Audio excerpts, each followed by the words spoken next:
Caddicarus is spending $150 on some of the worst PS4 games ever. Is Godzilla gonna be in that? I'm just curious. If Godzilla is one of them, then yeesh. Good evening, one and all, and welcome to the beginning of a new decade. The year 2020! Yay! We all know what this means. The man is back, and he's more ready than ever before. So no more delays. Please welcome back to YouTube today, Caddicarus! Caddy, it's good to see you. Are you ready for the... sorry. What was that? Bins. Did you say bins?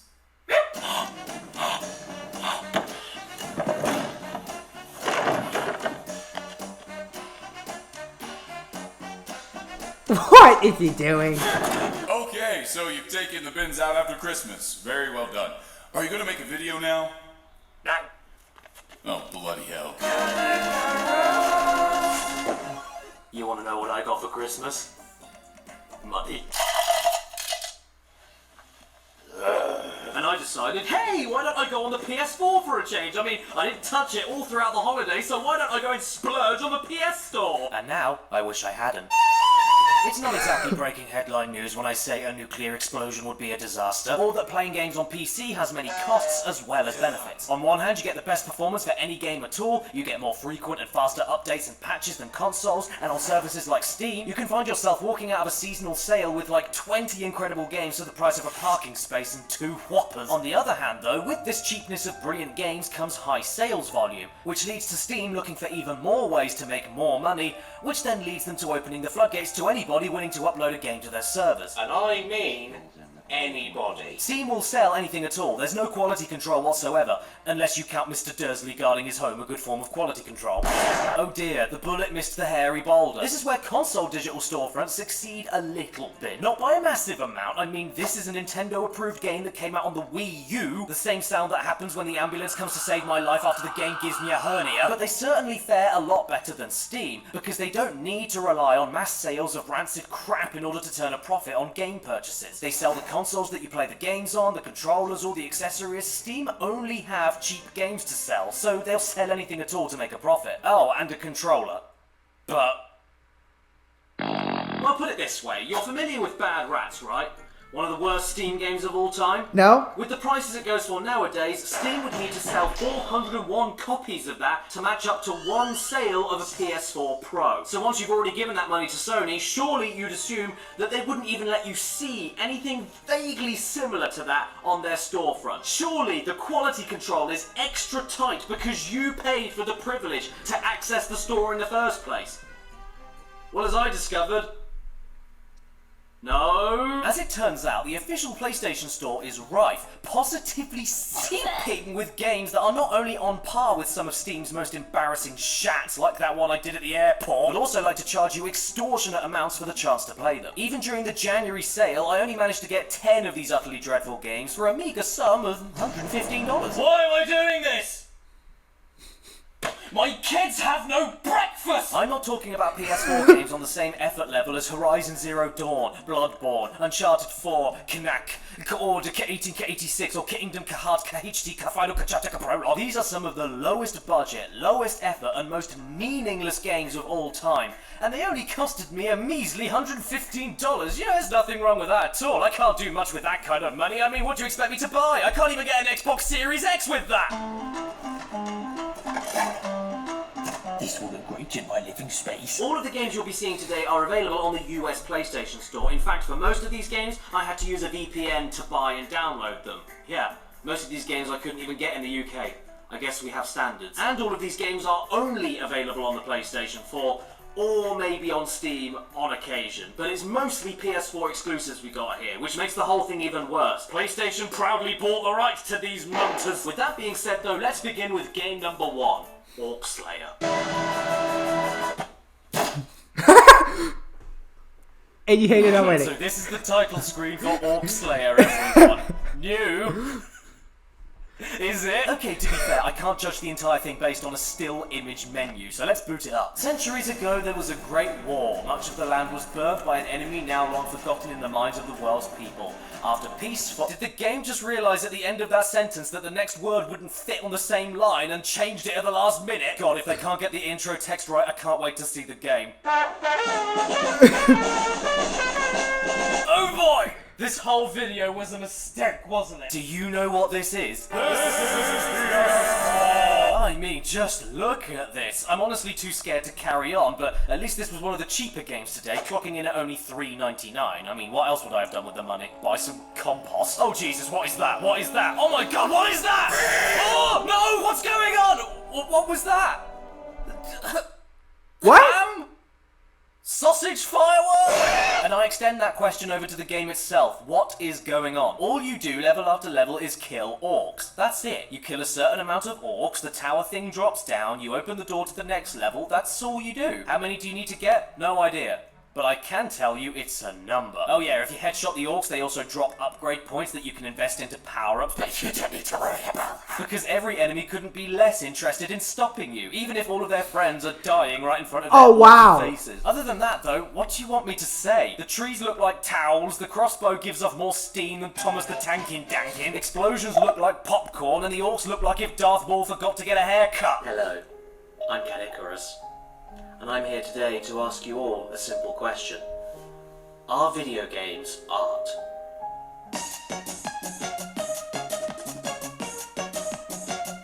I don't know. In Orc Slayer, this is what I don't know either. like. And if you think that's good, just wait until you see the Gatling gun.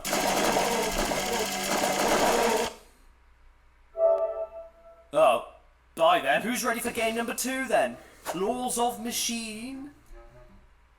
I mean, it looks better than Orc Slayer does, at least as far as the menu is concerned, and our backstory is pretty cleverly told to us through these company leaflets and newspaper clippings. First domestic robot who can help you. This robot can everything. This is future. I made it for help and protect. English! Too much hard for you? I don't know what has happened there. I don't know what has happened. The grammar is bad. Go on school! What do you have to do here then? You control copyright infringed bot and need to collect 100 volts worth of batteries in order to teleport to the next level and find Professor, who I think heard about Dr. Eggman and took too much inspiration from him. I mean, this is better than Orc Slayer at least, but it still feels way too amateur to be worth selling on the bloody PS store. I think it feels like it's at most worth $2 more than Orc Slayer. Which is good, because it is. What else do you want me to say about it? What you see is what you get. You push blocks, you collect batteries, you don't blow up. Maybe even fly around on a jetpack for a while if your mummy lets you. Like Orc Slayer, there's just nothing else that much going on. You have one objective level after level, and that is literally it. Except now you have people watching what you're doing, like Ruben23. It's also worth mentioning that the music, where okay, is so loud that none of the sound effects manage to cut through it. Not even the trophy noise. And that is probably the most disappointing part. I love getting trophies, because at least I know that whatever I do, I'm going to get a little noise that makes me feel better.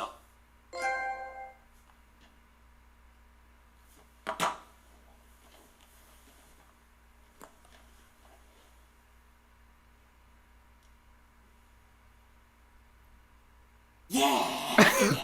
On to game 3 now, The Unknown City, episode 1. Why have you done this to me, Santa? Am I on the naughty list? Ah, Times New Roman, the scariest font. Oh! Right off the bat, I know this game is special. Wanna know why? Because when I was checking out the options menu, I accidentally picked English as my language when the game was already in English, and that made all the menu text magically change into lowercase. How does a bug like this even exist? What? Oh me. So young. So naive. If you knew what was coming next, that question would be the last thing on your mind. Here's the first thing you see after the loading screen. All coverage is open in the morning. And it gets worse. Here's the voice acting. We are not lost. I know exactly where I am going. Yes! Daniel's in this game! Okay. Did they use the Microsoft Sam David or whatever? Text-to-speech Daniel! Yeah! I loved his voice acting in Final Fantasy X. Right. Now let's see what you can do. Ha ha ha ha ha ha. This is the voice acting, this is the presentation, and it just keeps getting better. Turning right, no. No, no. You know what? I'm with her on this. By all means, turn left instead. You know, where the road stops. It took me 5 sodding minutes to finally get to a point where I could control the main character, and once I could, things did not get any better. Look at this vertical sink. Look at these textures. And watch what happens if you stand in front of the lady. I think this is the worst game I've ever played. And I've got another 7 to get through. Oh look, we found a police officer who can help us out. But he's ignoring us and he's looking a little bit hunched over. I guess that can only mean one thing. Help. Help. Oh no, she's been captured. Wait a second, where did the door go? Jesus! I paid $9.99 for this. I'm not going mad, am I? No, there was definitely a door there, 100%, I'm sure of it. It's how we came into this room in the first place. I'm gonna have to go and see. Let's go back around and check. Ah, yeah, see? Look, see? I knew there was a door there. Oh, no. Oh, never mind, it left again. Oh no, What? Watch out everyone, it's your baby cousin running after you after he's filled up his pants. Uncle Fester, nice to see you, thanks for coming down. I mean, my god, I can't believe this is being sold on the PS4. It's not even worth being given away for free, let alone for $9.99. And it's funny I mentioned that, because the exact same game is free on the App Store. The weapon selection menu doesn't work, you move at the speed of a funeral procession, you don't jump very high unless you jump on top of a fence, in which case you turn into an Olympic vault jumper. You can't go inside any of the buildings with items inside, and it doesn't matter where you aim your guns, the bullets just go wherever they damn well please. I'm genuinely appalled this is allowed to be on the store in the first place, let alone sold for any kind of money. And the best thing is that the other games I bought only get worse from here. Oh no, what's that? I'm completely stuck. I can't fight, move, or jump. What's that? I'm dead? Good. I died inside 15 minutes ago. This is making me so mad that my hair's falling out!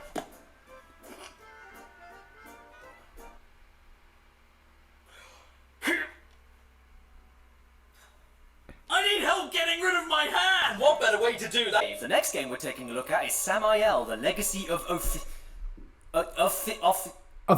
Fiddly Chunks, and it begins with some deep and insightful quotes. I will be present throughout spring, summer, autumn, and winter. That's good to know. But when do you want your holidays? Okay, so from first glance, yeah, it doesn't visually look as bad as what we've had so far, but I'm still not too sure. No, that's not your screen, that's the total lack of vertical sync that the developers didn't bother to fix, meaning the entire game is going to look like the top half is running away from the bottom half. Oh. Pray tell, developed this game. It was made by a thing called Gilson B. Pontes, and if you didn't know that now, you'll know it within the next 30 seconds. Character and mechanical design, Gilson B. Pontes. Art director, Gilson B. Pontes. Hair and makeup, Gilson B. Pontes. Sound director, Gilson B. Pontes. Stinky poo-poo wiping, Gilson B. Pontes. Produced and directed He by did it all by himself, huh? Sandwiches, Gilson B. Pontes. So, boys and girls, who made this game?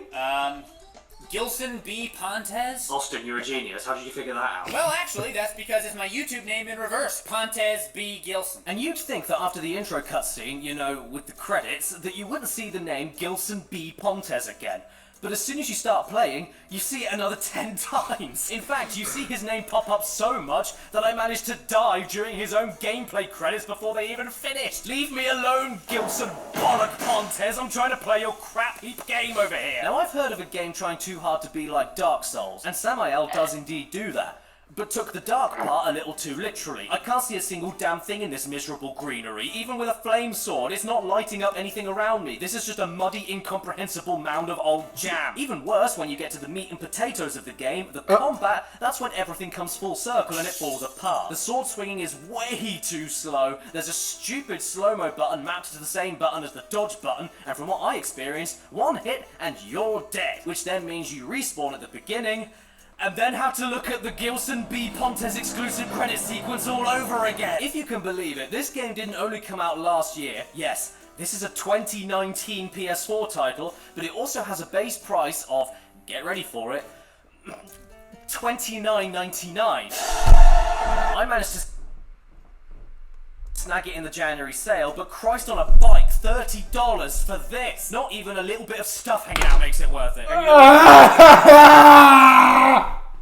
This game is the most recent entry of a trilogy. A Loggy. Here we have Sword of Fortress, the Onion Museum, and take a guess who made it. Yeah. Gilson B. Pontes. We start off with an accurate date and location so we can thrust ourselves into this fantasy world properly. We're apparently in Megiddo, and the year is somewhere between 216 BC and 1815 AD. So the hardest part of this game is picking between the 2,000 years it could be set in. This game came out in 2018, so it's not quite as recent as the other one, but that's pretty impressive considering this is the best looking game from our old mate Gilson we've seen so far. It's not mind-blowing or anything, I mean this branch is going for a nice float, but considering this game is older than Dark Souls 4, Dark of the Darkening Dark, I'm willing to muster a little bit of praise for it. Where the game fails entirely is with everything else though. You see this running speed? That's as fast as you're going, and our first objective marker took me 4 minutes in total to run towards. And that's 4 minutes of absolutely nothing else going on, only running to reach the first boss. And then when you finally reach the boss and get shanked in one hit, because of course you do, you respawn right at the start of the 4-minute run all over again! No. This then brings us to the first game of the Gilson B. Pontes epic trilogy released in 2017, Spear of Destiny, the Gilson B. Pontes. And this time we actually have some voiceover to fill us in on the game's world. This fantastic ancient world has been invaded by powerful enemies who rule in the dark side. Why is a demon voicing any of this? Oh man, I am hungry. I'm gonna go make some dinner. I cannot make any dinner because I have to play Why the fuck is a demon the narrator? this game. I must buy bread and milk from the shops later to make my dinner, so I suppose I could not make my dinner. So what do we do in this game? We have to look for all of the hidden relics that aren't hidden at all because they're pointed out for us, defeat the enemy guarding the relic, and then go off and find the next relic. Out of the entire collection of Pontes games so far, this one, while still not good at all, is easily the most playable. Your running speed is good, you have a health bar and stamina meter, and buttons actually do what they're supposed to do. But this means nothing when the game's frame rate runs as smooth as a rusty bike chain, and the jumping animation looks like we take a quick hop and forget we're supposed to leave the floor afterwards.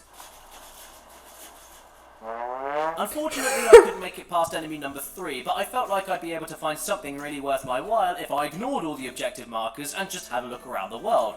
So that's what I did, and would you look at that, I found myself a river. Do you think we can go swimming in it? I've lost it now! You know what? I think we found the Tommy Wiseau of video games. Pretentious titles, useless writing, bad acting, objectively terrible production, and with a million credits all going to the same person. Gilson B. Pontes is the Tommy Wiseau of the PS4. This set me back 11.18 up. Yeah, I was thinking that. I remember Tommy Wiseau putting his name all throughout the credits and stuff in the room. Like, he's the director, writer, actor, everything that makes the movie. And that's the one thing that popped into my mind upon seeing the third game. 11.89. In fact, altogether, this collection of delightful Gilson B. Pontes games set me back 46.87, and that's not including tax. In a world where for the same amount of money we could buy a pre-owned copy of Spyro Reignited and the Insane Trilogy together for 6 genuinely incredible games, why are Sony okay with these being on the store and charging this much for them? I mean, somebody has to apply the discounts at Sony headquarters, so they must know these games are here. They know they exist, so why are they okay with them being here? They're taking a cut of the profits, aren't they? And you'd assume, like I did, that these were probably some accidents that were just slipping through the cracks of the PlayStation HQ. You know, they probably didn't even realise they were on the store. That is always a possibility. But if that's the case, then please explain these final 4 games I'm going to be looking at. Because they have trailers that were uploaded on the official PlayStation YouTube channel. First up, we have Cat Lateral Damage. Here's the trailer that PlayStation themselves shared on their channel. Who are you fooling? You're no cat. But I just want a cat. Now you can, cat.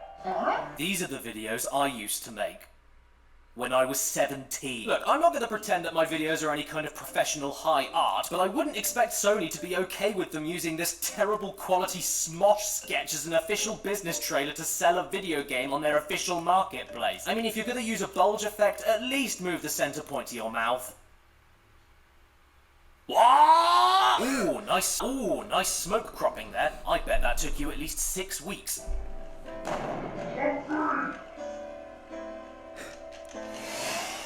Do you hear something? No, just keep playing.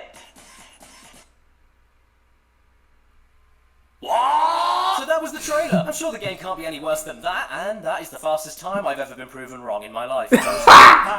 Postman Pat, Postman Pat, and it's black and white. Splat! Cat Lateral Damage is a first-person game where you control a cat and be a big smelly arse. You knock things off of shelves and swipe power-ups to knock things over easier, and that's it, yeah, that's it. The idea of being a cat that just breaks everything is a cute one. Fine, sure, whatevs, but once that concept's idea loses the charm, the game had better carry the rest of the concept along.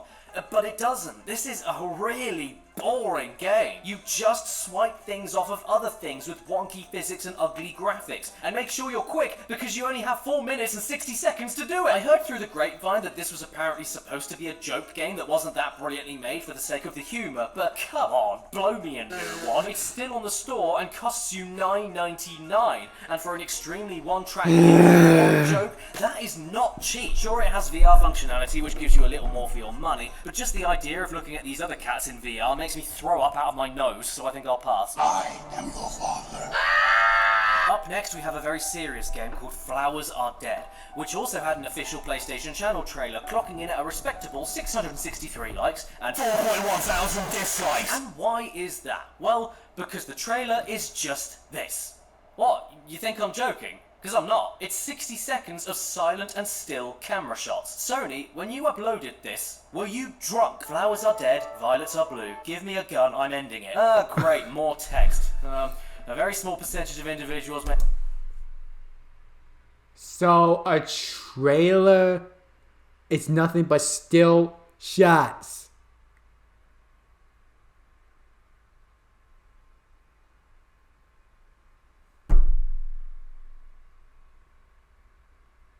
For every genius that makes great PlayStation exclusive like Uncharted, God of War, etc., there's also dumbasses in this world.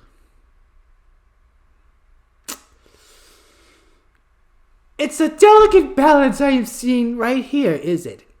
Or am I just seeing the dark spot of the yin or yang or something? I forgot what it's called. Experience epileptic seizures or blackouts when exposed to certain light patterns or flashing lights. You know what? At this point, I wouldn't be surprised if that was the story. If you thought that trailer was boring though, oh my golly gosh, get ready. Because unbelievably, the trailer is a perfect representation of what the game itself is actually like. You thought we were moving slow in the unknown city? Nah mate, you don't know slow. You've never seen slow. You think this is slow?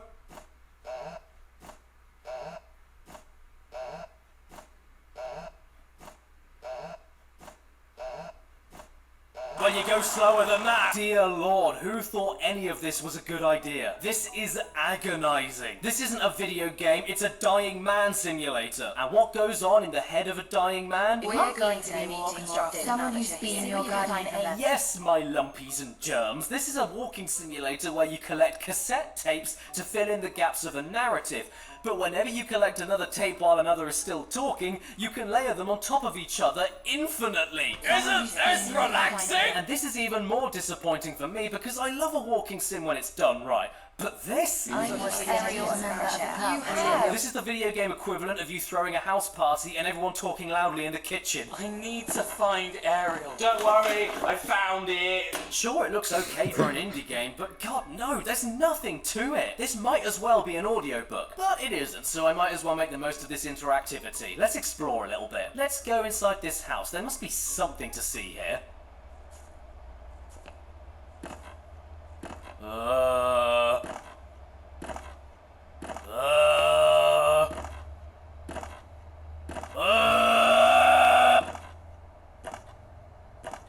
There's nothing here. Buy Flowers Are Dead today for the low, low price of $19.99. It's cheaper than an electric chair and the torture lasts much longer. Now, the game we have coming up next has been considered one of the worst ever made when it first came out in 2017. It also has an official trailer on the official PlayStation YouTube channel with 1.4 million views and 66,000 dislikes. Welcome, everybody, to the life of Black Tiger. Okay, so immediately, I don't hate this menu.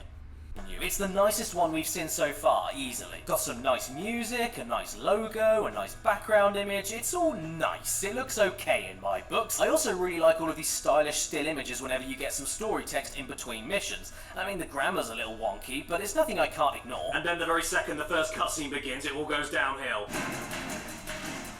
Oh. I paid $9.99 for this. I need a new HDMI cable. I can't get it now. Animal called as human is what I dislike the most. They smell bad. Yeah, good enough of a reason for me to do some slaughtering and just look it's at the this quality game. we have on display to do that very same slaughtering. You think Bubsy 3D is primitive? No, man. This is 2017, and this is an era where if you don't hold down the attack button all the way, you only get the first quarter of the attack sound. I mean, let's be real, not a single effing splat was given towards this. If you can't even get the running animation correct without having a total fit, you aren't going to get anything else right.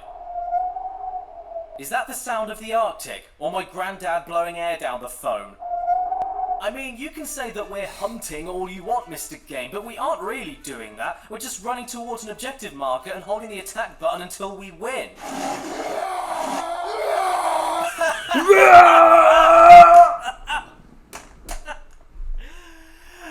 Screw everything. Hey, where do you think you're going, young lady? You can't escape me!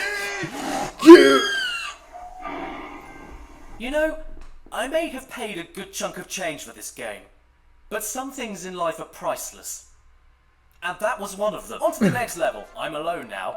I was alone and will be alone. But I'm not lonely.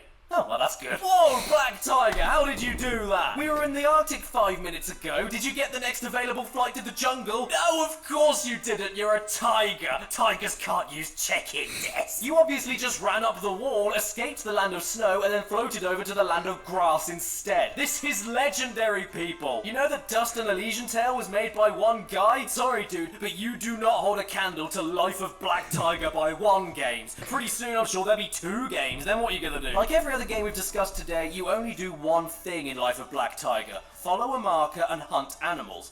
And every so often eat them. Hey, Joey, how you doing? Sometimes you don't even need to hunt animals though. Simply walking over to a smelly patch is enough to finish the mission. My favourite mission though was when I had to survive from a pack of wolves until the fixed time. After I tried fighting them head on to no avail, I then realised I could just outrun them. And after that happened, I just hid on top of a rock and never got touched until the timer ran out.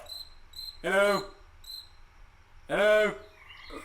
Hello? Ultimately, I did give up on this mission though, because trying to fight the big bad boss of the wolves with my new female companion was essentially impossible when my partner just parked herself right there and watched me die. Oh. Was the trailer for this shared on the PlayStation channel? Did Sony lose at Spin the Bottle? I want to know how any of this happened. Oh, and by the way, this is a game that is also completely free on the App Store. Go home, Sony. I'll call you a taxi. Just get out of my house. You've broken enough pottery. Oh, what's that? You thought I was done? Oh, no way, sunshine. I'm nowhere near done yet. Because there's another game I want to show you. And I think it's worse than Life of Black Tiger. Oh, gosh. Keep watching at your own risk. Because I don't think any of you are ready for this one.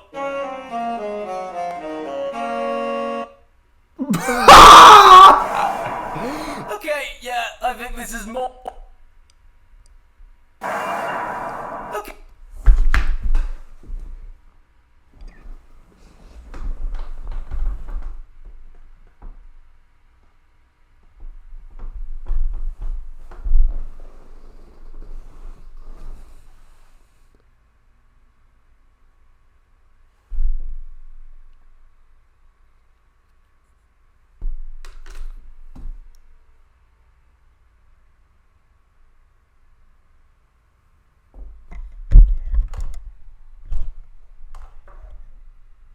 We are at Rap City Street Kids level of bad here, folks.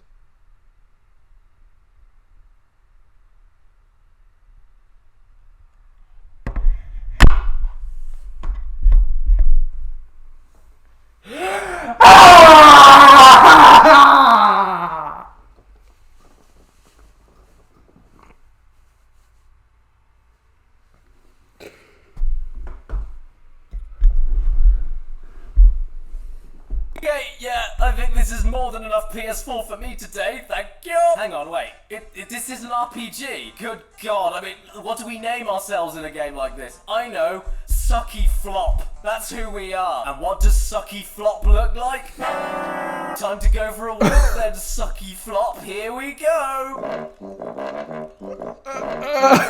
How does this game work? I don't know. Stop asking me. You walk into an enemy, stamina bars appear, you wait for yours to be full, and then you attack with whatever weapon you have one single time, and then wait for the whole stamina bar to recharge.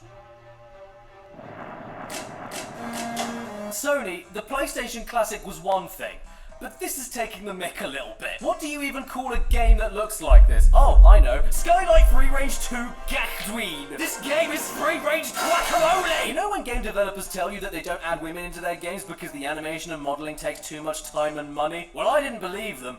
Until today, because it was clearly too difficult for this game. Lara Croft and your pyramid chest, move aside. These are breeds. Happy 23.99, everyone! This always seems to happen to me on the first month of the new year. PlayStation do something stupid. It costs far too much money. And I cry. Daddy, Yeah? what's for dinner? We haven't got any dinner. Oh, why? Gilson P. Pontes! Subscribe and hit that bell. Follow me on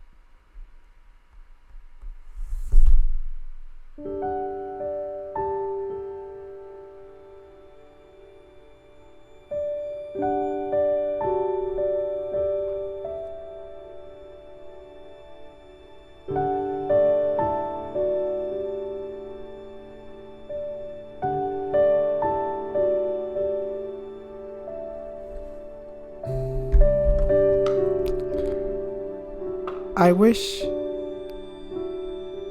I saved the Mountain Dew for today, for this very moment.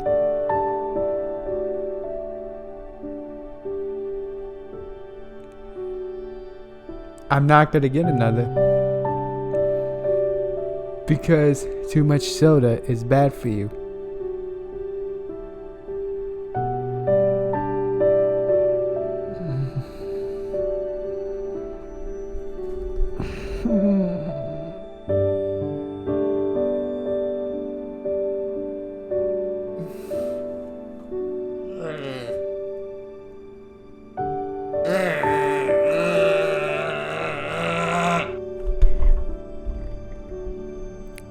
Can you please subscribe to me? It makes it hurt even less.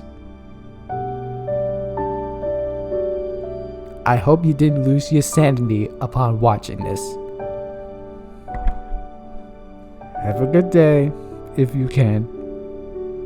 Please don't have nightmares when you sleep at night, or day if you have insomnia, or you're nocturnal.